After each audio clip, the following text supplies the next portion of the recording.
YouTube, welcome to the channel. It's your boy Sneak T. Today, you guys, I'm doing a part 2 on selling on eBay, selling sneakers on eBay.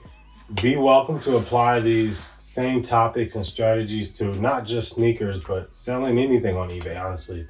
I've been selling on eBay for about 10 years now. You can check out my feedback right here. Check me out on eBay. I don't have anything for sale, but I have a great feedback rating. So if you guys haven't seen part 1, go and check that out. Part 1, and you can see all the tips that I gave you from listing your sneakers, pricing, description, all that good stuff. So go check that video out and come back and watch this one. Because in part 2, we're going to talk about what to do after you made the sale. So if you're watching this video, you just sold your shoes, now what? Now, it may seem obvious, but there's certain things to go about, and there's certain strategies and tips that I want to recommend to help make sure that from this point on, everything goes smooth. Now, eBay makes it even better now because now they authenticate your shoes for you. I think only if they're a certain price and a certain, certain brand. But for the most part, most of the shoes that people are buying on here are probably getting authenticated. So with that being said, that takes out the worry of making sure your buyer's address is correct and all that, because eBay is going to generate a label for you and you'll ship it directly to that label. So first thing you're going to do, your shoes are sold. You're going to double check that all the information is correct. Look at your buyer's name and address and make sure that's the same as the eBay thing that they generated, because you never know, there could be error. So double check that. I like to sometimes let my buyer know that, hey man, shoes are being shipped out, they're on their way, rest assured. It just adds that little bit of assurance for a buyer, and they just feel good about it, because whenever I get that, I feel good, you know what I mean? And that's going to want them to want to shop with you again, because if they haven't gotten that treatment, they're going to know where they got it from. So but I don't know if you can email your buyers anymore, because things have changed over the years with eBay before they did the authenticating. But if you can, let them know, and if you can't, don't worry about it. They'll see that they're marked as shipped anyway.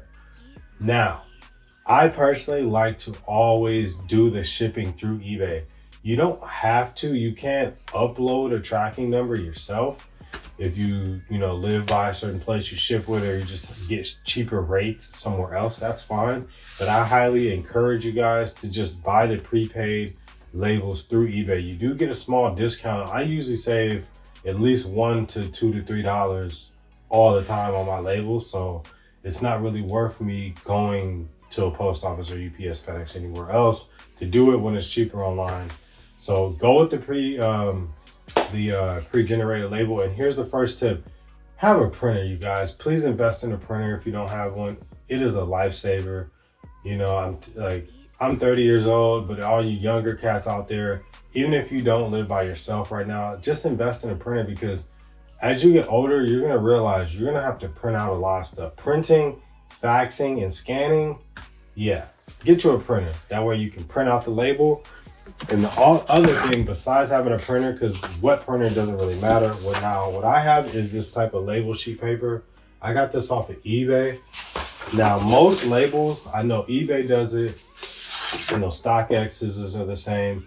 Most prepaid labels are going to be the same size. So when you order these 8.5 by 11 sheets, they're split in two, and they're adhesive, so you don't need to tape them. The days of taping your shipping label to your box need to stop, you guys. Stop doing that. You're wasting tape. You're making the package harder to open. It's just unnecessary. So get you some of these. I got these off of Amazon. I'll link some in the description for you guys, so check that out. And these will save you a ton, because anytime you can reuse this 2 times, because genuinely they're going to have the label, squeezed to one side. So anyways, when you print it, you better reuse this. And then after you print them, these are simple. They just peel and come off. And you just stick this right on your shipping box, you guys, and you're good to go. Stay tuned, because I'm going to do a mock shipping for you guys. So I'll run you through A to Z exactly what I do when I'm packing my shoes up. Exactly. Only thing is, I'm out of packing tape right now, so I'm going to be imitating it with a roll of Scotch tape. Now, obviously, do not use Scotch tape. Get you some packing tape, man. Get you the real deal, heavy duty, clear or brown packing tape. I actually prefer brown. and I'll explain to you why I would go with brown in a second. So stay tuned, and I'll show you guys how to pack up your shoes. All right, now I'm gonna just go through this with my taxi ones right here. Now, first things first, before you even get to your box, make sure that you don't have anything personal inside the box, like any receipt with your information on it. I still have my receipt in here. Now, some people do include their receipt, but this has my card information on it. I got these from DTLR. If you don't mind, you know, leave it in there, but if you do mind, make sure you take that out. Take one more look at your shoes, is what I always want to do. These are DS. You guys want to take a look at them. Personal pair, I am not selling these. I did have 2 pair of my taxis. I wore them a little bit and then I got rid of 1 pair. But yeah, I caught this pair from DTLR. Don't plan on selling these.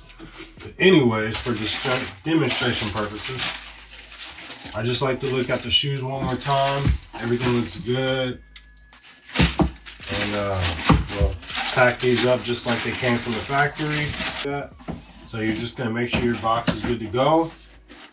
Now, one thing I like to do, right? If you ever order shoes, you guys keep the boxes, because the thing about shoe boxes is they're the perfect size. And genuinely, when you order shoes from Nike, DTLR, you know, any of these places, and you just want a shoe, you'll get a perfect shoe box so you can reuse. But before you use this box, take off any old labels, like this stuff right here. All that stuff, like with your information on it, just take it off. Very clean and minimal. You don't want your packages to get flagged because they look suspicious or nothing like that. Now, a tip for removing stickers is use a heat gun or a blow dryer. If you heat it up, these stickers will all peel off perfect, and they won't rip like this if you have a heat gun. I like to put extra paper inside so the shoe isn't moving around, depending on how big the box is. Now, you can see this shoe box fits in here really snug. Like, I don't have that much room. But if your box has, like, you know, more than 2 inches or whatever, more than 1 inch, take some paper. You can take regular paper like this. I've even taken regular paper and ball up a bunch of paper or newspaper and put it in the cracks of the box. And here's a pro tip for you too. Whenever you're shipping shoes, especially heat, try to cover the box. I'm gonna show you what I do sometimes. If you don't have any brown paper or something like this, or if you have a bunch of this stuff, cover up the front of the box, and you want to cover up the inside on the bottom as well.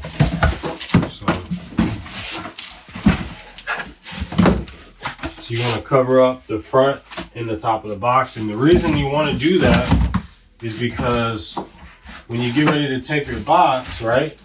Sorry guys, I don't know what happened to my audio, but I was saying here, you want to add that piece of paper in here so that you can't see through the box, see through the crack of the box. Some people will break the seal. Sometimes you'll have a box where both edges don't completely meet and it'll leave a gap like this. And if you don't have that paper, you know, people can see through like that. And sneakerheads know, you know, you see that box, you know what's up. So you definitely want to do that to just add that extra security and keep your shipping discreet. It's all about being discreet as possible and adding all that extra paper just to add cushions, you know, because these package delivery drivers and stuff and package handlers aren't always gentle. And, you know, you don't want the shoes to get damaged and scuffed up from being thrown around just because you didn't add a little bit more care and a little bit more cushion inside the box. So just take your paper like this, stuff it along the cracks. Depending on how big the gaps are, will depend on obviously how much paper you need, but I don't need that much in this scenario because this box is pretty snug. And you can see, like right here, obviously you won't be able to tell what's in the box until it's completely unboxed. And that's the whole point. You don't have much shaking around going on, pretty stiff in there. And that's the whole goal. So all we're gonna do now is tape it up. Like I said, I don't have the packing tape you should have, but I'm just showing you an example. Make sure you're taped tight. Your edges are all flush like this. Have your tape going well past the edge of the box. And you don't be scared to use a few strips, at least 2, maybe 3 strips, depending on how strong your tape is. And, you know, you'll be good to go. And make sure your box is all cleaned up. Don't have all those extra wacky old shipping labels. And then take your adhesive shipping paper like this. You just put it on some flat surface, some easy visible side like this, and you're good to go. Yeah, guys, my camera died, so I just wanted to do the outro real quick. I appreciate you guys for tuning in. I hope that helped you guys, because when you're shipping off your shoes, it's all about being fast, being discreet, and being secure. Pack them right, tape them right, stuff them. You know, do all those tips and you guys will be good to go, and ship out your shoes as quick as possible, because as a buyer, fast shipping is everything. So follow these tips. Check out my eBay playlist. I'm going to link a playlist somewhere up here for you guys to check out all my eBay videos, buying and selling. And drop a comment below if I should do a part 2 on buying on eBay, because that's a whole nother world as well. How to shop on eBay. It's way different than StockX and Go. So hope this helps. Subscribe to the channel, Sneak T. Follow me for more sneaker content. I'll see you guys next time for another one. Peace.